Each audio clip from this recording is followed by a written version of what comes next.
भाषा, हम जो कुछ भी बोलते हैं वो सब के सब भाषा है, अर्थात विचार अभिव्यक्ति के माध्यम को भाषा कहते हैं, जिससे बोलने वाला का अभिप्राय सुनने वाला समझ जाए और लिखने वाला का अभिप्राय पढ़ने वाला समझ जाए।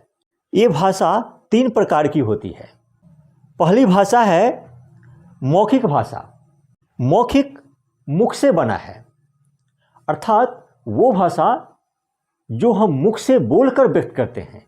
अपने भाव, अपने विचार को यदि हम मुख से बोलकर दूसरे तक प्रकट करते हैं तो वैसी भाषा मौखिक भाषा कहलाती है। जैसे भाषण, संवाद, आपस में जो हम वार्तालाप करते हैं, बातचीत करते हैं, विचार विमर्श करते हैं, आदि आदि जो कुछ भी हम मुख से बोलकर अपना भाव प्रकट कर पाते हैं वो सब के सब मौखिक भाषा अर्थात मुख से बोली गई भाषा कहलाती है। दूसरी भाषा है लिखित भाषा। लिखित अर्थात लिखी हुई भाषा, जैसे रामायण, महाभारत आदि, उपन्यास, कविता, कहानी, पत्र पत्रिकाएं वगैरह वगैरह जितने भी लिखित रूप में पुस्तकें वगैरह प्राप्त है वो सब के सब लिखित भाषा का उदाहरण है। इस लिखित भाषा में किसी लेखक, किसी उपन्यासकार, किसी संपादक का अपना भाव या विचार होता है। वे अपने भाव और विचार को लिपिबद्ध कर देते हैं। लिपि जो है वह भाषा को जब किसी चिन्ह के द्वारा व्यक्त कर दिया जाता है तो वही चिन्ह लिपि कहलाता है। जैसे हमारे हिंदी की लिपि है देवनागरी। तीसरी भाषा है सांकेतिक भाषा। सांकेतिक संकेत शब्द से बना है।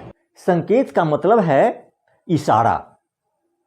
कोई व्यक्ति अपने भाव और विचार को जब किसी इशारा के द्वारा प्रकट करता है तो उसे सांकेतिक भाषा कहते हैं।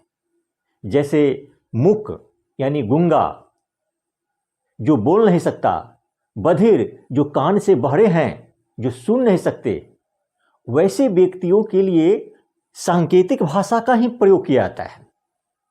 इशारे के द्वारा ही उस व्यक्ति को अपना भाव प्रकट किया जाता है और वो गूंगा या बहरा भी इशारे के द्वारा ही अपना भाव प्रकट करते हैं, जिससे कि अगला व्यक्ति उस बात को समझ जाते हैं।